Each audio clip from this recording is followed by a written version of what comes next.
August 15, 1945. Inside a sealed vault beneath the ruins of Tokyo, American intelligence officers discovered something that would remain classified for decades. Reel-to-reel recordings. Thousands of hours. The voices of Japan's highest military commanders, captured without their knowledge, speaking words they never intended the world to hear. Words of dawning horror. Words of mathematical impossibility. Words that revealed the exact moment they understood they were fighting an enemy whose industrial power existed on a scale beyond human comprehension. What those recordings revealed wasn't just military secrets. It was the sound of an empire realizing it had declared war on a force of nature. November 3, 1943. 0340 hours. Station HYPO, Pearl Harbor, Hawaii. Lieutenant Commander Alvin Denniston stared at the oscilloscope display showing voice patterns from intercepted Japanese military communications. What began as routine signals intelligence had evolved into something unprecedented in military history, the systematic recording of enemy leadership discussions in real time. The capability emerged from a convergence of three separate intelligence programs. The first was MAGIC, the cryptographic breakthrough that had cracked Japanese diplomatic codes in 1940. The second was the submarine cable tap operation codenamed Threadbare, installed by USS Spearfish on underwater communication lines connecting Tokyo to field commands. The third, and most revolutionary, was the voice intercept system developed by Bell Telephone Laboratories in collaboration with the Office of Strategic Services. Technical specifications documented in NSA archives revealed the system's sophistication. Magnetic wire recorders, modified from German designs captured in North Africa, could continuously record for up to 8 hours per spool. The installation at Pearl Harbor featured 47 recording stations operating simultaneously. Each station monitored specific Japanese military frequencies, automatically activated by voice transmission detection systems. The breakthrough came from understanding Japanese communication protocols. Unlike American forces, which maintained strict radio silence before operations, Japanese commanders conducted frequent planning discussions over supposedly secure telephone lines. These lines, running through undersea cables and microwave relay stations, proved vulnerable to interception at multiple points. By late 1943, American intelligence had established listening posts at 17 locations across the Pacific. Station HYPO at Pearl Harbor served as the central coordination facility. Subsidiary stations operated on Midway, Guadalcanal, Dutch Harbor, Brisbane, and aboard specially equipped destroyer escorts designated as communications research vessels. The personnel requirements were staggering. Over 1,200 linguists, most of them second-generation Japanese Americans from the Military Intelligence Service Language School, worked in rotating shifts transcribing and translating intercepted conversations. Security protocols required all personnel to maintain top-secret/special intelligence clearances. Nobody involved could discuss their work, even with family members. Commander Joseph Rockefort, who had led the intelligence effort at Midway, understood the strategic value immediately. According to declassified memos dated December 1943, he wrote, "We are not merely reading the enemy's mail. We are sitting in their conference rooms. We are hearing their doubts, their fears, their calculations. For the first time in military history, we can document the moment when an enemy realizes they cannot win." The recording quality varied considerably. Some intercepts captured crystal-clear conversations. Others required extensive audio enhancement and analysis. Bell Labs engineers developed noise reduction techniques specifically for this purpose, technology that would later revolutionize civilian telecommunications. What emerged from those thousands of hours of recordings was something intelligence analysts had not anticipated. Not just tactical information about troop movements or naval deployments, but something far more valuable, insight into Japanese strategic thinking and the psychological impact of confronting American industrial capacity. The recordings would document, in the voices of Japan's own military leadership, the precise moment when confidence transformed into desperation. February 17, 1944. 2,315 hours Tokyo time. The recording that would later be designated Intercept TRUK-021744 Alpha captured a conversation between Admiral Manichi Koga, Commander-in-Chief of the Combined Fleet, and Vice Admiral Takeo Kurita, commanding the Second Fleet. The discussion took place over a secure telephone line connecting Truk Lagoon to Tokyo. Neither officer knew their conversation was being recorded 2,400 miles away. The transcript, declassified in 1978, revealed Koga's voice, strained and tired. "The American fleet that attacked us today, Kurita, I need you to understand what I am about to tell you. We counted 73 carriers. Not ships. Carriers. Our intelligence estimated the Americans possessed perhaps 30 fleet carriers total. 73 attacked Truk today." There was a long pause in the recording. Then Kurita's response, "Admiral, that number cannot be correct. There must be an error in identification. Perhaps they are counting escort vessels." Koga interrupted, his voice rising, "I know what a carrier looks like, Kurita. I watched through binoculars as wave after wave launched from ships extending to the horizon. Our air groups are destroyed. 46 vessels sunk. We lost 270 aircraft on the ground. Do you understand? They built carriers faster than we could count them." The attack on Truk, codenamed Operation Hailstone, had struck the Japanese Gibraltar of the Pacific with overwhelming force. American intelligence knew the raid's impact from battle reports. But the recordings revealed something more valuable, the psychological shock rippling through Japanese Naval Command. Another intercept from February 19 captured Vice Admiral Shigeru Fukudome reporting to Imperial General Headquarters. His voice, according to the translator's notes, sounded hollow, defeated. "The Americans are operating with industrial capacity we cannot comprehend. Each month they are launching more tonnage than our entire naval construction program for the war. This is not a gap we can close. This is mathematics that makes victory impossible." Lieutenant Sarah Hoffman, one of the senior translators at Station HYPO, later testified in declassified interviews about the impact these recordings had on American intelligence analysts. "We had statistical reports, production figures, logistics assessments. But hearing Japanese admirals speak these words in real time, hearing the defeat in their voices, that drove home the reality. They were beginning to understand they'd entered a war they could not win." The recordings from February and March 1944 documented a pattern. Japanese commanders were receiving reports from across the Pacific that contradicted everything their pre-war intelligence had told them about American industrial capacity. The escort carriers, the Liberty ships, the ammunition expenditure, all existed on scales that Japanese planning had considered impossible. An intercept dated March 8, 1944, captured General Hideki Tojo, Prime Minister and Minister of War, in conversation with General Yoshijiro Umezu, Vice Chief of the Army General Staff. Tojo's voice carried a note of barely controlled anger. "Our intelligence services failed us catastrophically. We were told America was soft, divided, incapable of sustained industrial effort. Instead, they are producing weapons at rates that exceed our most pessimistic estimates by factors of 10, 20, in some categories 50 times our capacity." May 12, 1944. 1,420 hours. An intercepted conversation between Admiral Somu Toyota, newly appointed Commander-in-Chief of the Combined Fleet, and his Chief of Staff, Rear Admiral Ryanosuke Kusaka, revealed the moment Japanese naval leadership confronted quantitative reality. The recording, designated Intercept Tokyo 051244 Gamma, would become one of the most studied intelligence documents of the Pacific War. Toyota's voice carried the weight of impossible responsibility. "Kusaka, I need you to verify these figures again. The Americans have launched how many Essex-class carriers?" Kusaka's response came with clinical precision: 17 completed and operational as of last week, Admiral. Intelligence indicates 8 more in advanced stages of construction. The first Essex entered service in December 1942. That represents 17 fleet carriers in 18 months.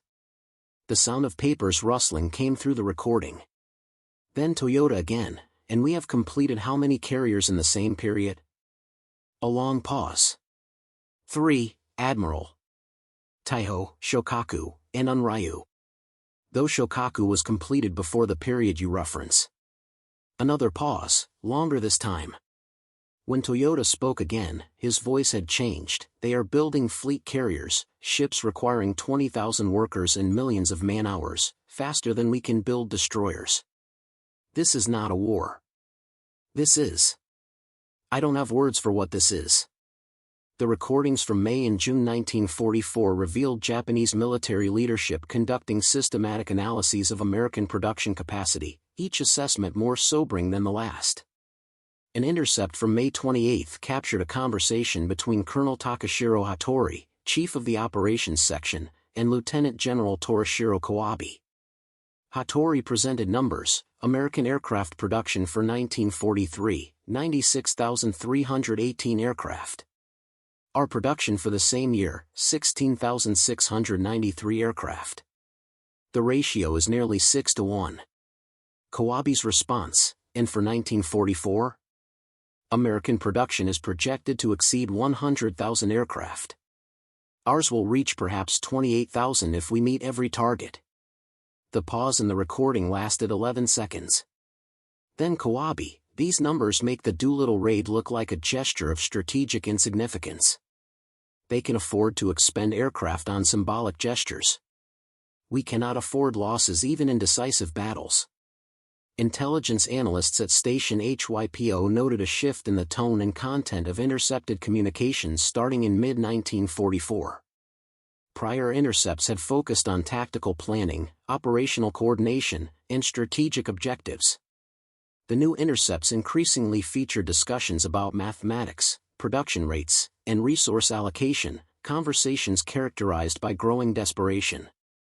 Dr. Edwin Layton, Pacific Fleet Intelligence Officer, wrote in a memo dated June 15, 1944, "The enemy is beginning to calculate backward from defeat. They are no longer planning how to win. They are calculating how long they can delay the inevitable." This represents a fundamental shift in Japanese strategic thinking, and it is happening in real time in these recordings.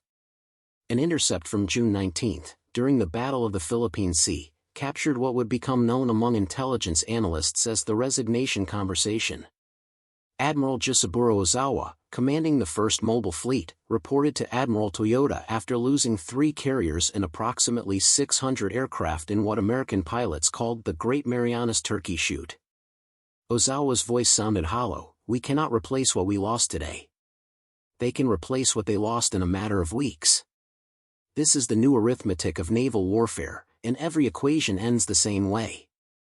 Before we jump back in, tell us where you're tuning in from, and if this story touches you, make sure you're subscribed, because tomorrow, I've saved something extra special for you. July 18, 1944. 0815 hours. The intercepted communication designated Intercept Tokyo 071844 Delta would become one of the most significant recordings in the entire collection. Prime Minister Hideki Tojo, in a secure telephone conversation with Field Marshal Hajime Sugiyama, Chief of the Army General Staff, discussed the fall of Saipan. The American conquest of the island had placed B-29 Superfortress bombers within striking distance of the Japanese home islands. Tojo's voice, normally controlled and authoritative, carried unmistakable strain. "Sugiyama, explain to me how 30,000 soldiers, well supplied and in prepared defensive positions, were eliminated in 3 weeks.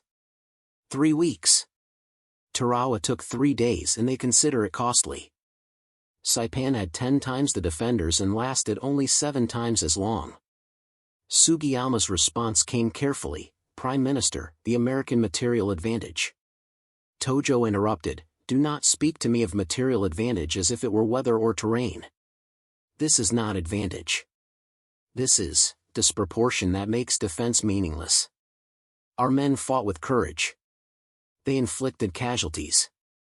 And still the Americans advanced as if our resistance were merely an inconvenience to be absorbed and overcome."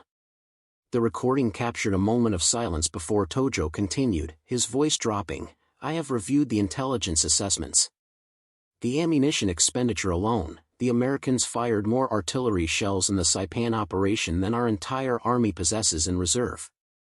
They can afford to expend in 3 weeks what would represent our strategic stockpile for 6 months of operations. Another intercept from July 20th captured an even more revealing conversation. General Yoshijiro Umezu, who would replace Sugiyama as Chief of the Army General Staff, spoke with General Korechika Anami about the strategic implications of Saipan's fall. The recording quality was exceptional, every word clearly audible. Umezu stated flatly, "The B-29s will begin operations within weeks. Our cities will burn. We lack the fighter aircraft to defend against high-altitude bombing.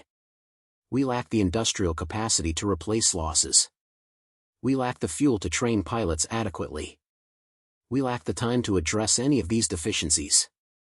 Anami responded, "Then what do you propose?" The pause lasted 8 seconds. "I propose we acknowledge reality, General. We are fighting an enemy that produces more war material in a single month than we can produce in a year. The mathematics are simple. The conclusion is inevitable. The only question is how many of our people will die before we accept it." Intelligence analysts at Station HYPO recognized the significance immediately. Lieutenant Commander Jasper Williams wrote in his assessment, "This is not tactical pessimism.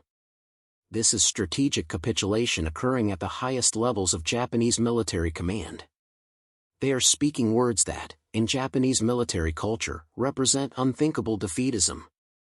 The recordings suggest internal collapse is occurring faster than battlefield defeat."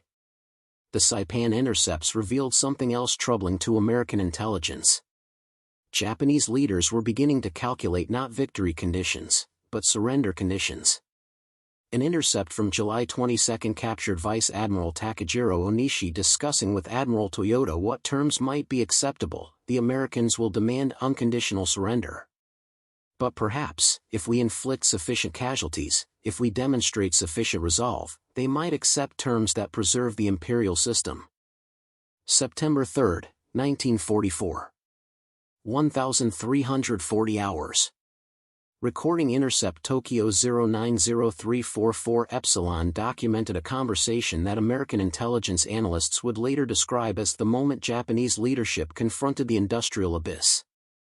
Minister of Munitions Nobusuke Kishi spoke with Admiral Shigetaro Shimada, former Navy minister, about production realities that could no longer be ignored. Kishi's voice carried professional detachment describing catastrophic facts. "Our steel production for 1944 will reach approximately 5.9 million tons if we meet projected targets. American steel production for 1944 is estimated at 89.6 million tons. The ratio is 15-1, Admiral." 15-1. Shimada responded, "And our aluminum production? We will produce perhaps 140,000 tons this year.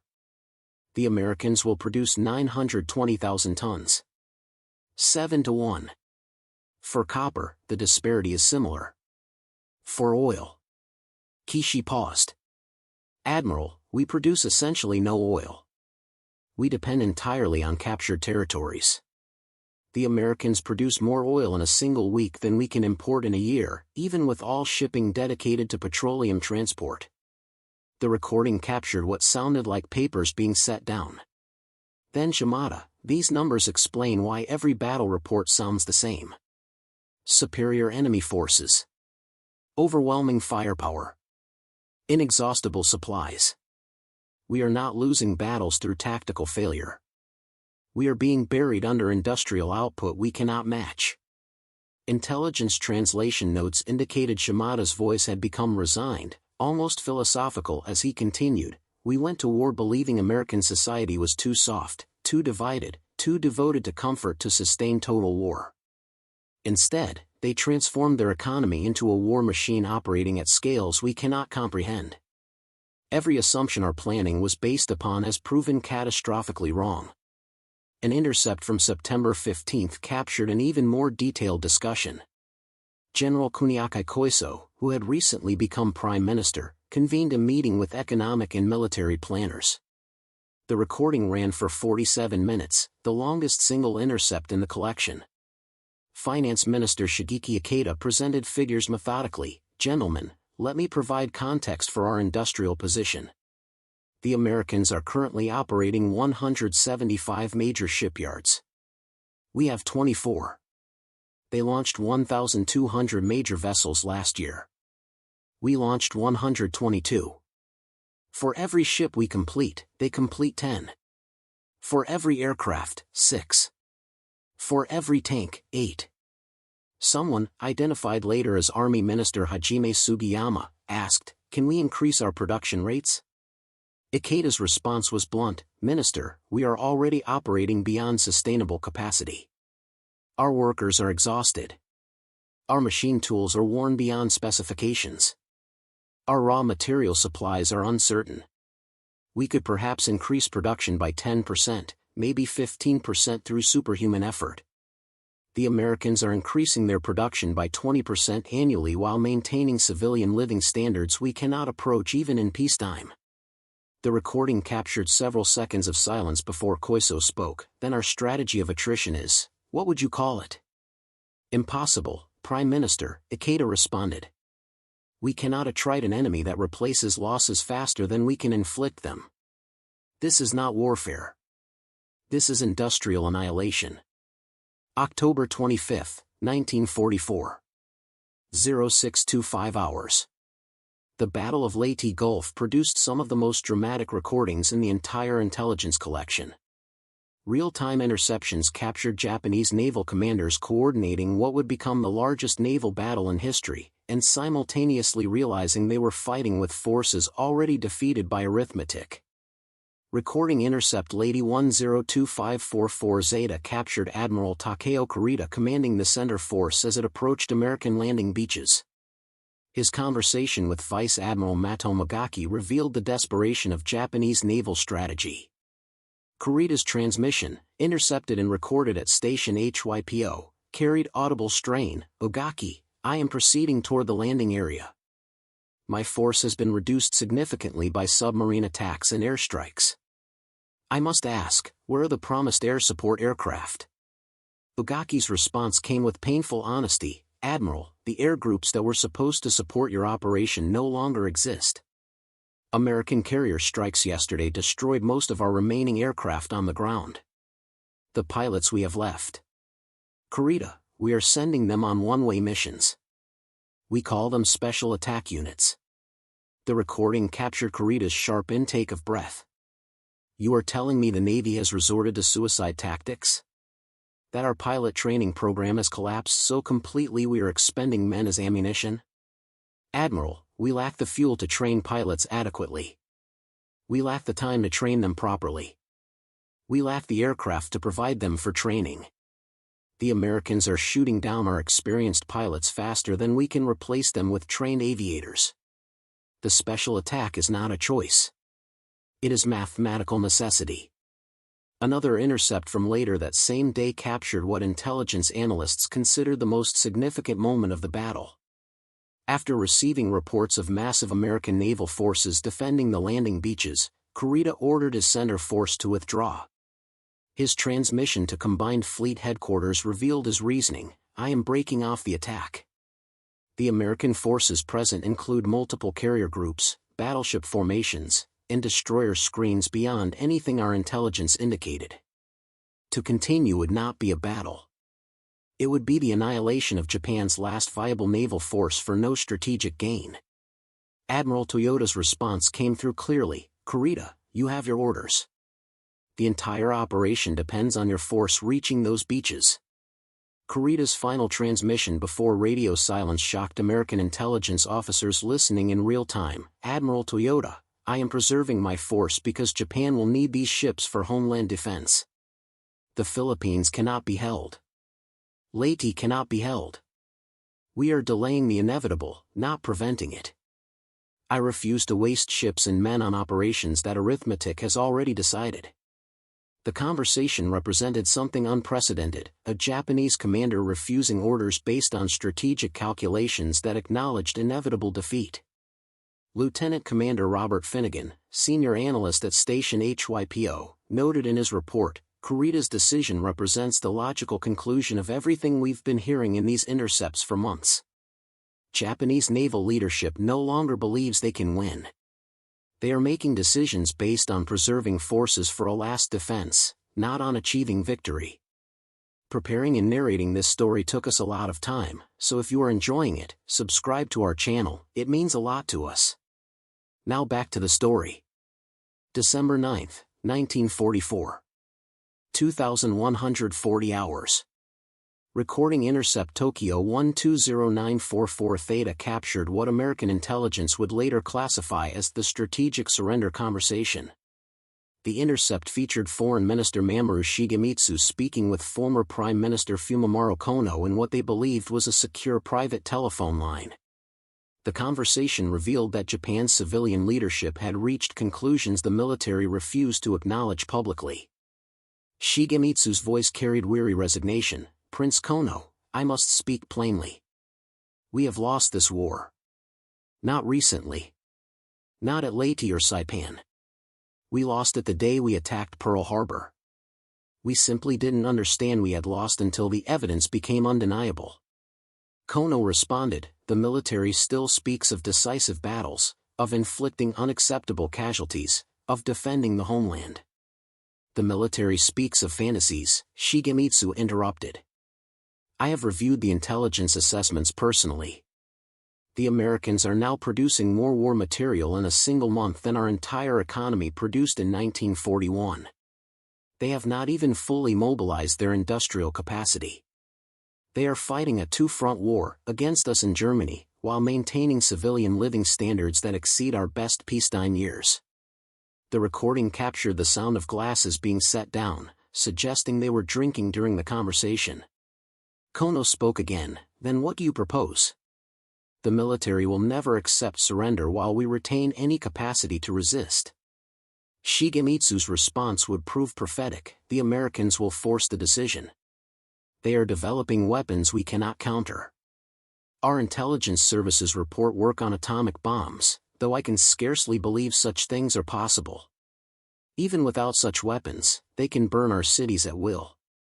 They have destroyed Germany's capacity to resist through strategic bombing. They will do the same to us." An intercept from December 15 revealed that even hardline military leaders were privately acknowledging reality. General Korechika Anami, Vice Minister of War, spoke with General Yoshijiro Umezu about homeland defense preparations. The conversation, lasting 32 minutes, documented the impossibility of Japan's military position. Anami presented the situation methodically. "We have approximately 2.3 million men under arms in the home islands. We possess perhaps 5,000 aircraft, many of them trainers adapted for combat. We have stockpiled enough ammunition for perhaps 90 days of intensive combat. Our petroleum reserves would sustain operations for perhaps 45 days. Umezu asked, "And the American invasion force will number?"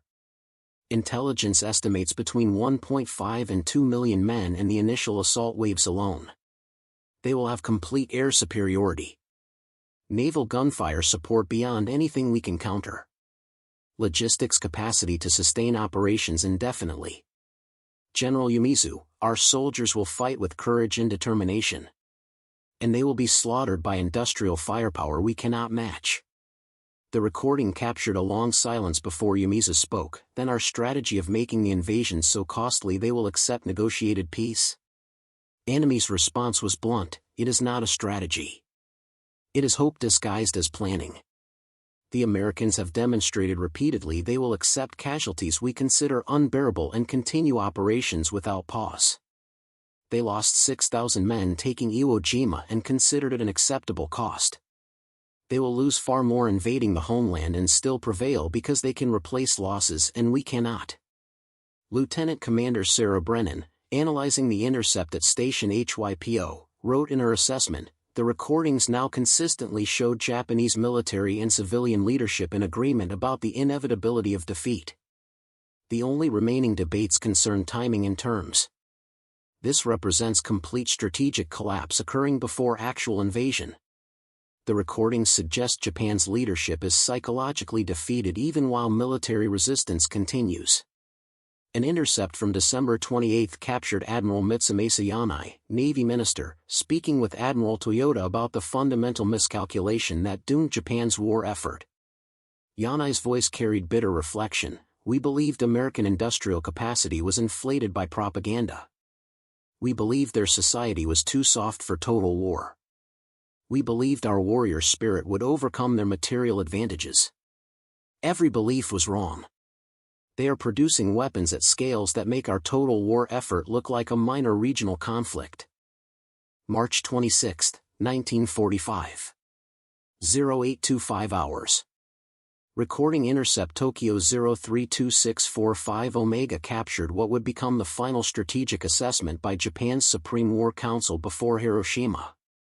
The intercept featured Prime Minister Kantaro Suzuki, who had replaced Koiso in April, conducting an emergency conference with military and civilian leadership.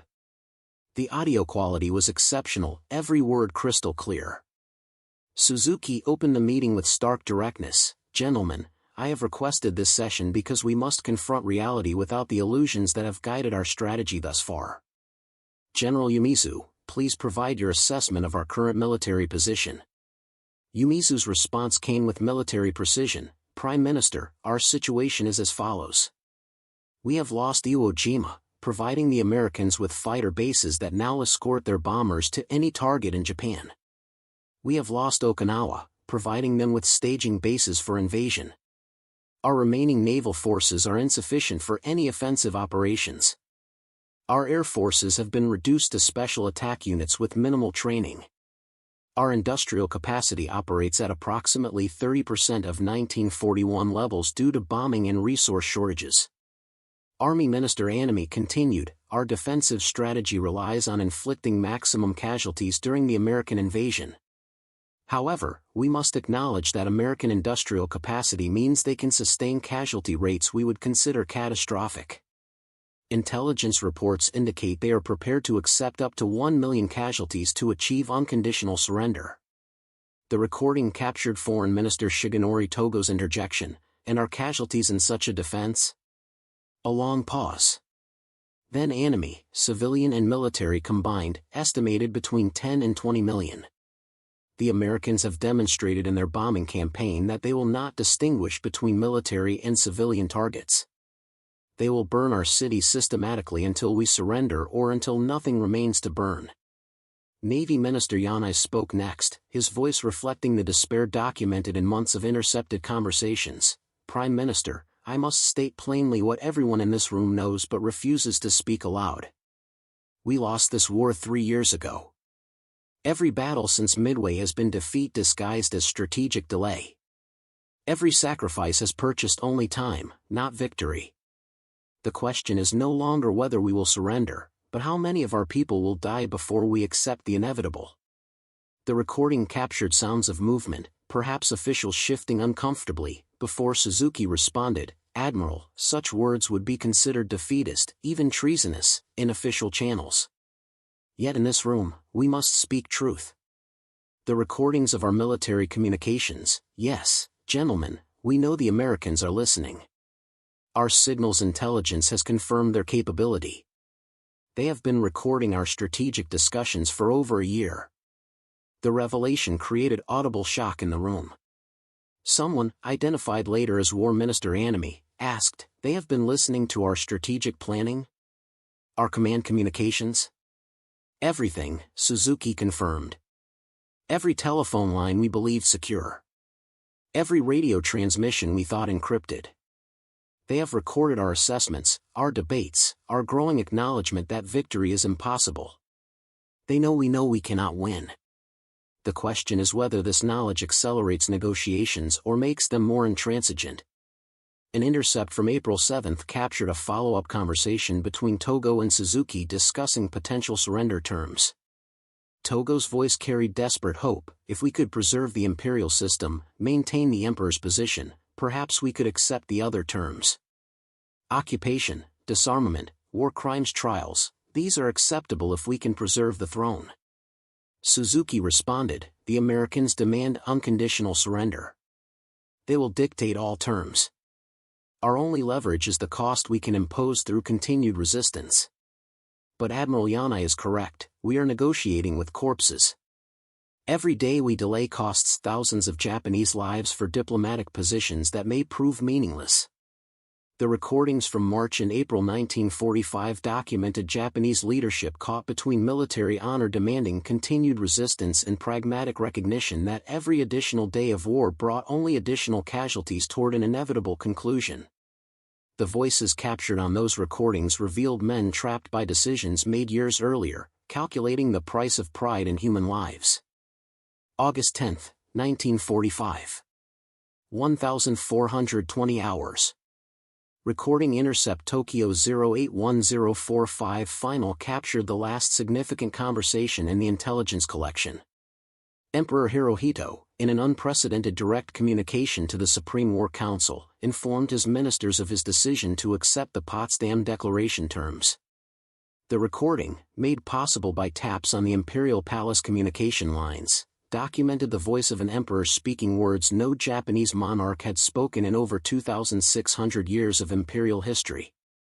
Hirohito's voice, carefully controlled but carrying immense weight, spoke with formal precision. The enemy has brought to bear a new and most cruel bomb, the power of which to do damage is indeed incalculable. Should we continue to fight, it would result not only in the ultimate collapse and obliteration of the Japanese nation, but also lead to the total extinction of human civilization. Under these circumstances, I cannot bear to see my innocent people suffer any longer. The recording captured absolute silence in the room before the emperor continued. I have studied the intercepted American communications regarding their atomic weapons program. They possess multiple such bombs and will use them systematically until we surrender. Conventional bombing has already destroyed 67 of our cities. The new weapons will make continued resistance meaningless. The time has come to bear the unbearable and endure the unendurable. Prime Minister Suzuki's voice came through the recording, thick with emotion. Your Majesty, the military has argued that continued resistance, even if ultimately unsuccessful, preserves national honor. Hirohito responded with devastating clarity. There is no honor in the extinction of the Japanese people. There is no victory in ashes. The Americans have demonstrated industrial and technological superiority we cannot counter. Their recorded intelligence on our communications proves they have understood our strategic thinking better than we understood our own position. We have been fighting an enemy that knew we were defeated before we accepted that knowledge ourselves. The final operational recording in the collection, dated August 14, 1945, captured War Minister Anami in conversation with General Yumizu hours before Japan's official surrender announcement. Anami's voice carried profound sadness. General, I have ordered all units to cease hostilities. The Emperor has spoken. We who counseled continued resistance must now accept responsibility for every day we prolong the inevitable. The recordings the Americans made, they documented our journey from confidence to desperation to acceptance. Future historians will hear our voices acknowledging defeat while we still ordered men to die for a victory we knew was impossible. Yumizu's response, the Americans will publish these recordings? Eventually, Anami replied. They will want the world to understand how completely their industrial power defeated us.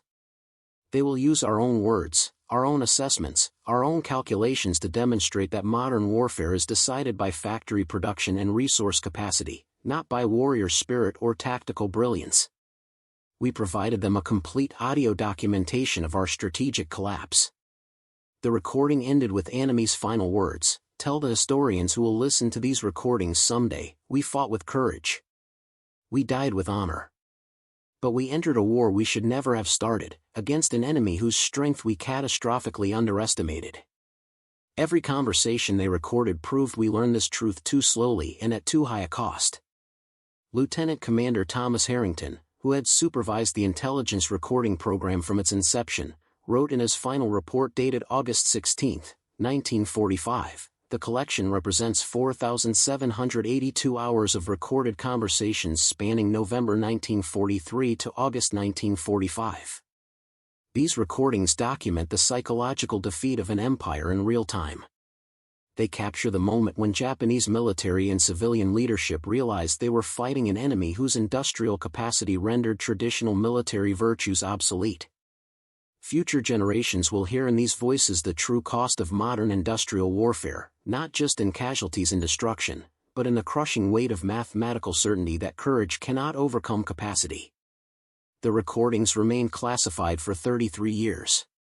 When partial transcripts were finally released in 1978, they revealed what intelligence analysts had known since 1945, that Japan's leadership had understood they were defeated long before they surrendered, trapped between honor demanding continued resistance and mathematics dictating inevitable defeat. The voices captured on those magnetic wire recordings spoke words that haunted both sides, the Japanese leaders confronting impossible arithmetic, and the American intelligence officers listening to men calculating the price of pride in millions of lives.